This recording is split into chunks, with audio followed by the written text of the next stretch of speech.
महाशिवरात्रि व्रत कथा। शिव पुराण के अनुसार एक समय में चित्रभानु नामक शिकारी शिकार करके अपने परिवार का पालन पोषण करता था। उस पर साहूकार का कर्ज था। समय से कर्ज चुकता न करने के कारण साहूकार ने उसे बंदी बना दिया।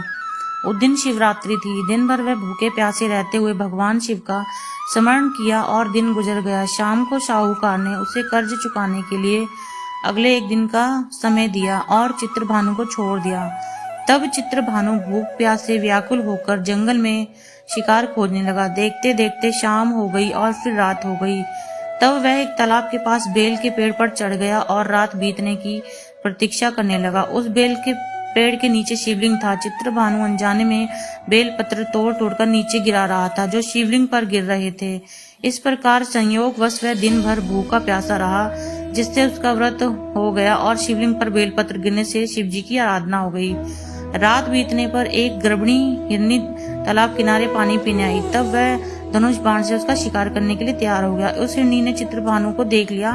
उसने शिकारी से कहा कि वह गर्भवती है, जल्द ही प्रसव करेगी। उसने शिकारी से कहा कि तुम एक साथ दो जीव हत्या नहीं कर सकते।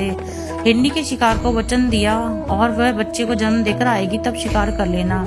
इस पर शिकारी ने उसे जाने दिया और इस दौरान नीली करते कुछ बेलपत्र शिवलिंग पर गिरे। इससे प्रथम प्रहर की शिव पूजा हो गई।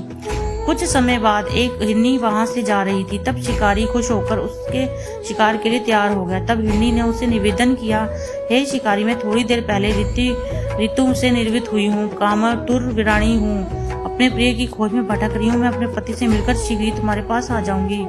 तब शिकारी ने उसे जाने दिया। चित्रभानु शिकार न कर पाने से चिंतित था। रात्रि का आखिरी पहर बीत रहा था। इस बार भी कुछ बेल पत्र टूटकर शिवलिंग पर गिरे, जिससे दूसरे प्रहर की पूजा हो गई। तभी एक दूसरी हिरनी बच्चों के साथ वहां से जा रही थी। तब चित्रभानु ने उसका शिकार करने का निर्णय किया। तब हिरनी ने उससे कहा, हे शिकारी, मैं इन बच्चों को इनके पिता के हवाले कर लौट आऊंगी। इस समय मुझे मत मारो। इस पर शिकारी ने कहा कि वह मूर्ख नहीं है, इससे पहले अपने दो शिकार छोड़ चुका है। उसका परिवार भूख प्यास से तड़प रहा है। तब हिरनी ने कहा, मेरा विश्वास करो, मैं इनके पिता के पास छोड़कर तुरंत लौटने की प्रतिज्ञा करती हूँ। ऐसा करते हुए सुबह हो गई और अनजाने में ही शिकारी की शिवरात्रि की पूजा हो गई। उपवास और रात्रि जागरण भी हो गया। इसी बीच एक हिरण वहां से जा रहा था। तभी शिकारी ने इसका शिकार करने का निश्चय कर लिया। चित्रभानु को प्रत्यंचा चढ़ाए देखकर उस हिरण ने निवेदन किया कि यदि तुमने मेरे पहले 3 हिरनी और बच्चों का शिकार कर लिया हो तो उसे भी मार दो, ताकि उसके वियोग में दुखी न होना पड़े।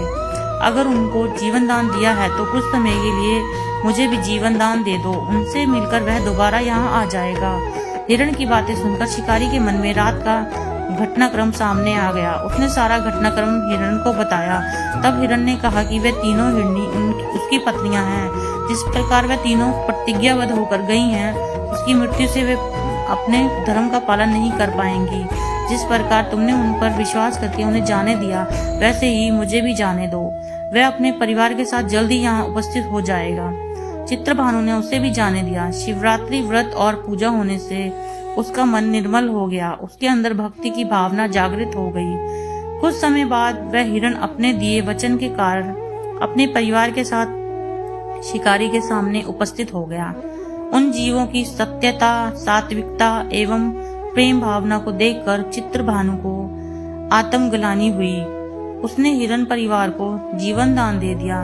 अनजाने में ही सही, शिवरात्रि का व्रत करने से चित्रभानु को मोक्ष मिला।